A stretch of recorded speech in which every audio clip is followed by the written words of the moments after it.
welcome to Vidyanagar online science class. Today I am going to discuss with you effects of change of pressure and can matter change its states. And at the end of today's class you will learn about melting point, latent heat of fusion, boiling point, boiling, sublimation and liquefaction of gas. Let's start our class. Let's begin today's class. Can the matter change its states? The state of a substance depends upon temperature and pressure, which means we can change the state of a matter by making changes in the temperature and pressure. There may be some instances where we have to increase the temperature or decrease the temperature. There may be some other instances where we have to increase the pressure or decrease the pressure. Anyway, we can change the state of a matter by making changes in the pressure and temperature. All matter exists as solids, liquids or gases. These are called the states of matter.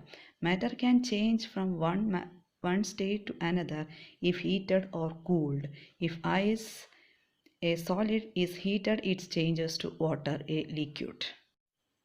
Let us consider an activity of heating of an ice cubes. Ice cubes are the solid forms of water. On increasing the temperature, the kinetic energy of the solid particle increases, which means the initial part of the heat energy supplied is used to break the force of attraction between the particles of ice cubes. The initial part of the heat energy is used to break the force of attraction between the particles of ice, which means ice cubes are the examples of solids, so there is a great attractive force between the particles. So the heat energy supplied is used to break the force of attraction between the particles. When these particles are free from this attraction, they are free to move. When they are free to move, they acquire kinetic energy.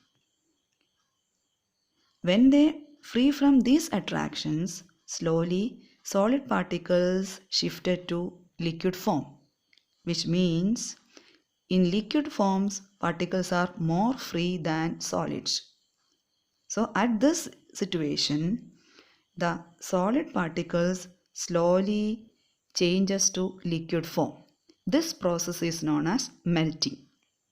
Melting is a process in which solid changes to liquid. Melting is the process in which solid changes to liquid. And melting point is the temperature at which solid starts to melt. Melting point is the temperature at which solid starts to melt. And the melting point of ice is 0 degree Celsius. And the same we can express in one more unit, that is Kelvin. 0 degree Celsius is equal to 273 Kelvin. So the melting point of ice in degree Celsius is 0 degree Celsius and in Kelvin scale it is 273 Kelvin. So melting is a process in which solid changes to liquid. And melting point is the temperature at which a solid starts to melt.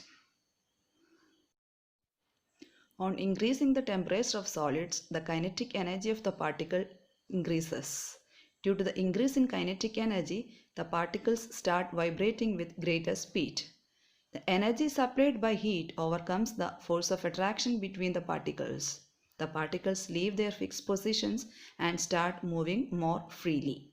A stage is reached when the solid melts and is converted to a liquid. The temperature at which a solid melts to become a liquid at the atmospheric pressure is called its melting point. The melting point of a solid is an indication of the strength of the force of attraction between the particles, which means solids have strong attractive force between the particles. If that attractive force is very strong, we have to apply huge amount of heat energy to break that force of attraction between the particles. So they have high melting point.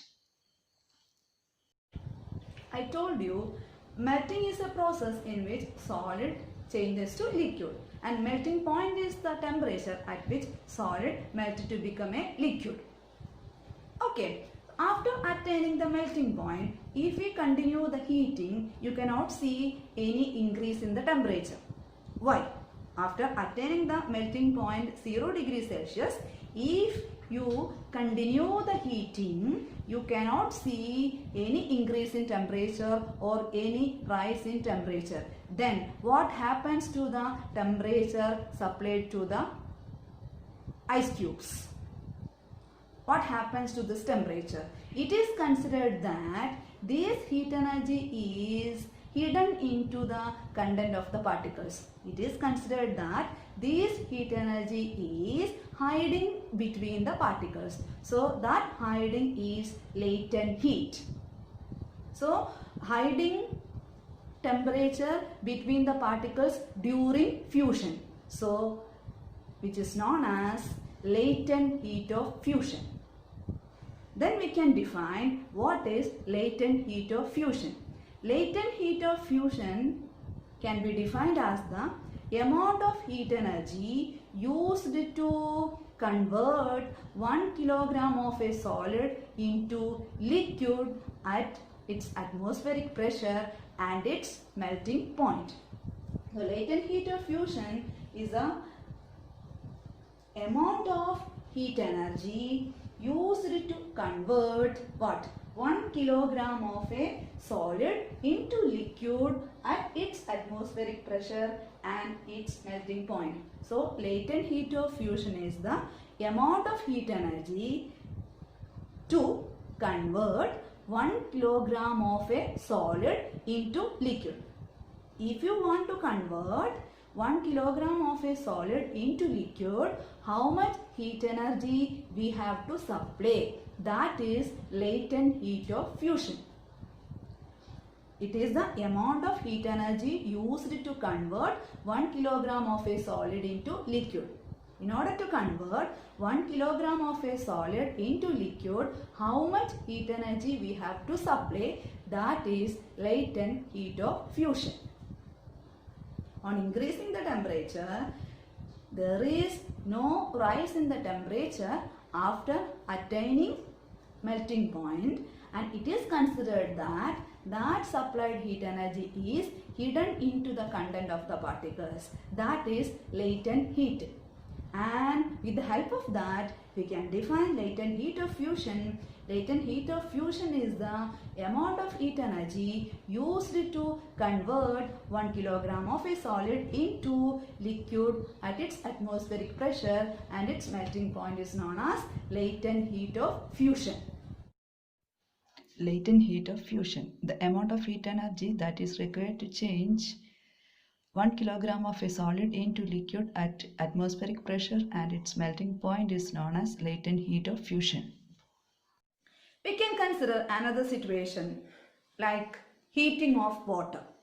When we heat water, the initial part of the heat energy is used to break the force of attraction between the liquid particles. The initial part of the heat energy is used to break the force of attraction between the particles, and when they overcomes the force of attraction between the particles, slowly they started to change to liquid form. When they overcomes the force of attraction between the particles, slowly they changes the liquid state to gaseous state. That process is known as boiling. What is boiling? Boiling is a process in which liquid changes to gas or vapor. What is boiling? Boiling is a process in which liquid changes to vapor or gas. And this happens at a particular temperature, right? At a particular temperature, liquid slowly changes to gas. That particular temperature is known as boiling point. So what is boiling point? Boiling point is the temperature at which liquid starts boiling. Boiling point is the temperature at which liquid starts boiling. So that is boiling point. So what is boiling? Boiling is the process in which liquid changes to gas or vapor. What is boiling point? Boiling point is the temperature at which liquid starts boiling, and the boiling point of water is 100 degree Celsius. What is the boiling point of water? Boiling point of water is 100 degree Celsius, and the same we can express in the Kelvin scale. It is 373 Kelvin. 373 Kelvin. So the boiling point of water in the Celsius scale it is 100 degrees Celsius, and in the Kelvin scale it is 373 Kelvin. So what is boiling? Boiling is a process in which liquid changes to gas or vapor, and boiling point is the temperature at which the liquid starts boiling. When we supply heat energy to water, particles starts moving even faster. At a certain temperature, a point is reached when the particles have enough energy to break free from the force of attraction of each other. At this temperature, the liquid starts changing into gas. The temperature at which a liquid starts boiling at the atmospheric pressure is known as its boiling point. Boiling is a bulk phenomenon. Particles from the bulk of the liquid gain enough energy to change into the vapor state. We discussed in case of solids that after attaining the melting point, if you continue the heating, you cannot see any increase in the temperature or any rise in the temperature, because this supplied heat energy is hidden in the content of the particles, or this heat energy is hid between the particles. So that is latent heat of fusion. Okay, same we can apply in case of boiling. After attaining the boiling point, if you continue the heating, you cannot see any increase in the temperature or any rise in the temperature, because this supplied heat energy is hidden in the content of the particles. So that is latent heat. So this latent heat during vaporization is known as latent heat of vaporization. What is vaporization? Vaporization is a process in which liquid changes to gas. Vaporization is a process in which liquid changes to gas. So how to define latent heat of vaporization? Latent heat of vaporization is the amount of heat energy used to convert 1 kilogram of a liquid into gas at its atmospheric pressure and its boiling point. So in case of latent heat of fusion, it was the amount of 1 kilogram of a solid, but in case of latent heat of vaporization, the amount of heat energy used to convert 1 kilogram of a liquid into gas. The amount of heat energy used to convert 1 kilogram of a liquid into gas is known as latent heat of vaporization. The amount of heat energy used to convert 1 kilogram of a liquid into gas at its atmospheric pressure and its boiling point is known as latent heat of vaporization. What produces severe burns, boiling water or steam? Steam is more energetic than boiling water, can produce severe burns. Steam is a form of gas. Gaseous particles are highly energized, so their effect also high. So steam produces severe burns than boiling. Melting is a process in which solid changes to liquid, and boiling is a process in which liquid changes to gas. And there are some substances which directly changes to gas without changing into liquid. So there are some substances which directly changes from solid to gas without changing into liquid. Such substances are sublimable substances, or that process is known as sublimation. So what is sublimation? Sublimation is the process in which the substances are directly changes to, the solid substances are directly changes to gaseous form without changing into liquid. That process is known as sublimation. A change of states at which solid directly changes to gas without changing into liquid. Solid directly changes to gas. For example, have you heard about camphor? Hindus are using camphor in our temple, right? So that camphor is a solid. When we burn that camphor, we get only the smell. So smell is the gas, no? In that case, solid is directly changes to gas. And there is one more example, naphthalene balls, mosquito repellent. We are using this naphthalene balls in our cupboards to avoid the cockroaches, right? It's a smelling tablet, white tablet, naphthalene. Naphthalene also shows sublimation. Why? When we are keeping these naphthalene balls inside our cupboard, it is in solid state, right? And after 2 or 3 or 1 week later, we feel only their smells. We cannot see any liquid texture there or any liquid presence there, right? We can feel the smell. Smell is a gas. So in that case, solid naphthalene changes to gas. So sublimation is a process in which solid substances directly changes to gas without changing into liquid. Okay, the normal way of conversion, like solid melted to become liquid, liquid boiling to change gas, solid to liquid, liquid to gas. So that is the normal way. Solid melted to become liquid, liquid boils to form gas. And there are some substances which directly from solid to gas without changing into liquid. They are sublimable substance, and that process is sublimation. An example for sublimable substance, naphthalene balls and ammonium chloride, it's a chemical. This chemical directly changes to gas without changing into liquid.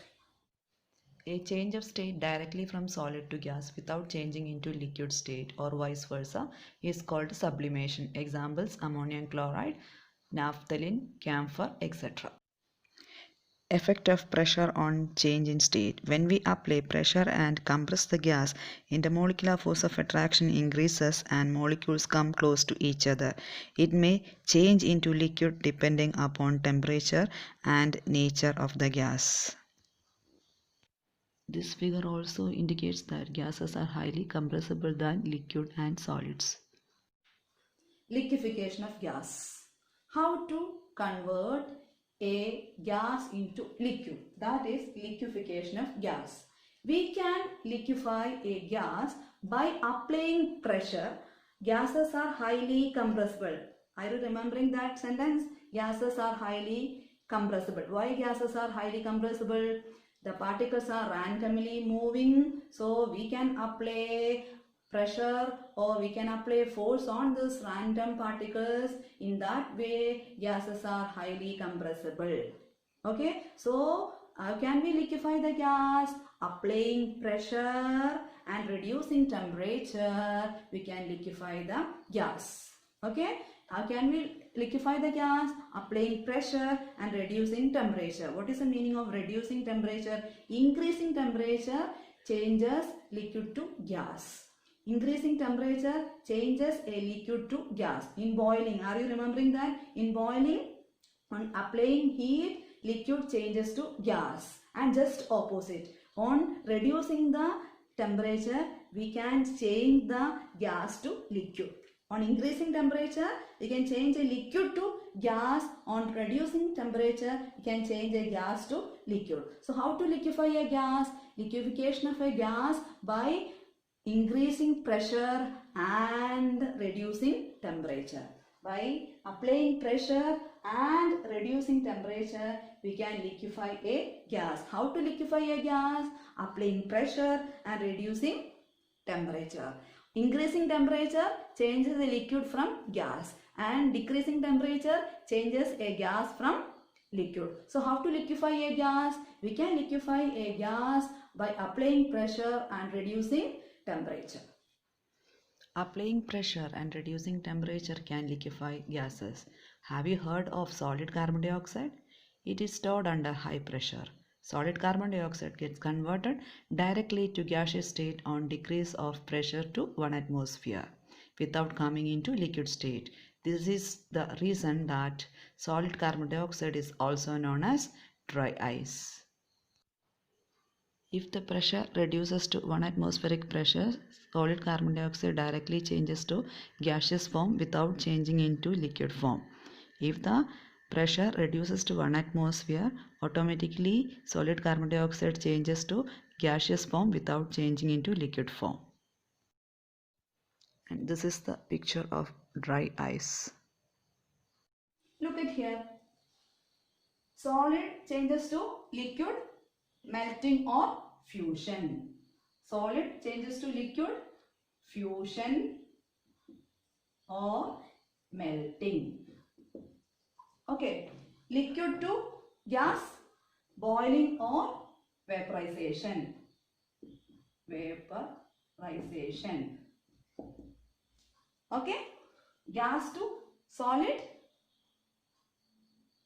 solid to gas or gas to solid, sublimation.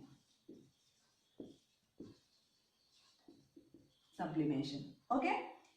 Liquid to solid, liquid to solid, solidification. Solidification. Okay. Then gas to liquid, condensation.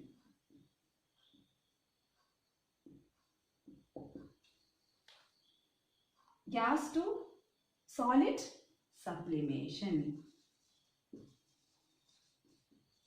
So, melting or fusion is a process in which solid changes to liquid.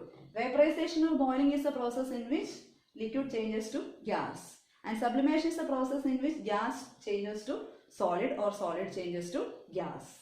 And if liquid changes to solid, that is solidification. Solidification.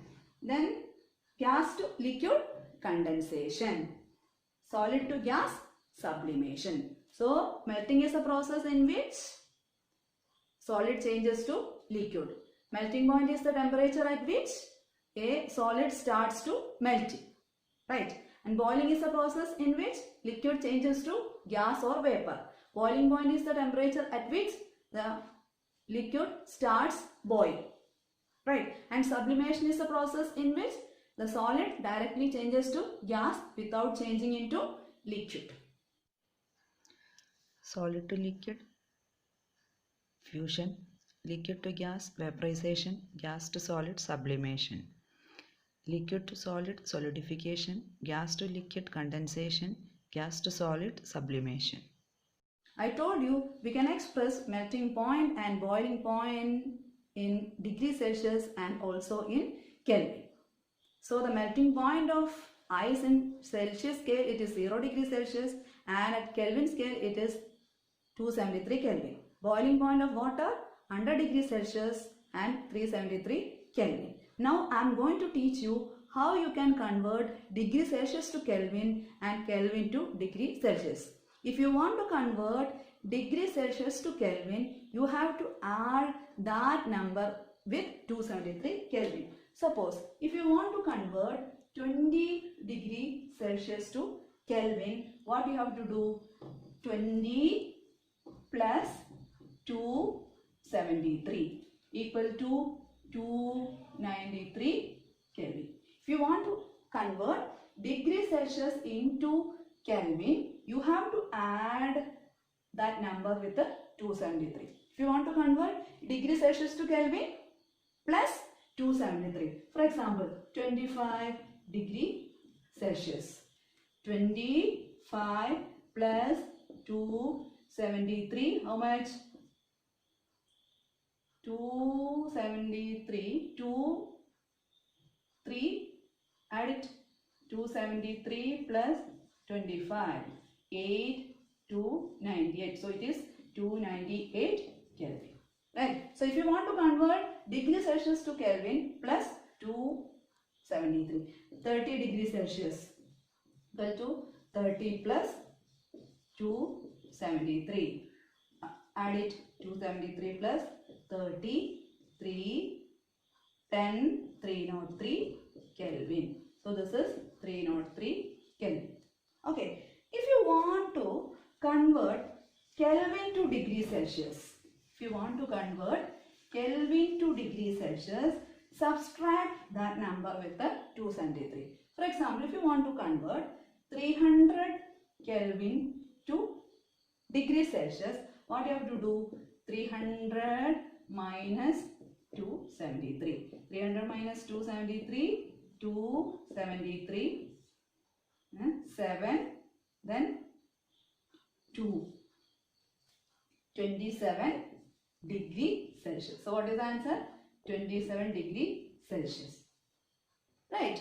So if you want to convert 303 Kelvin to degree Celsius, 303 minus 273, 0, 10, so 3, 30 degree Celsius. So the answer is 30 degree Celsius. If you want to convert degree Celsius to Kelvin, plus 273. If you want to convert Kelvin to degree Celsius, minus 273. For example, okay, 298 Kelvin. How to find out? 298 minus 273. 5, 2. 25 degree Celsius. Is it clear? If you want to convert degree Celsius to Kelvin, plus 273. If you want to convert Kelvin to degree Celsius, minus 273. Okay, is that clear? That's all about today's class. Watch the video. Understand the concept. Have a nice day. Thank you for watching.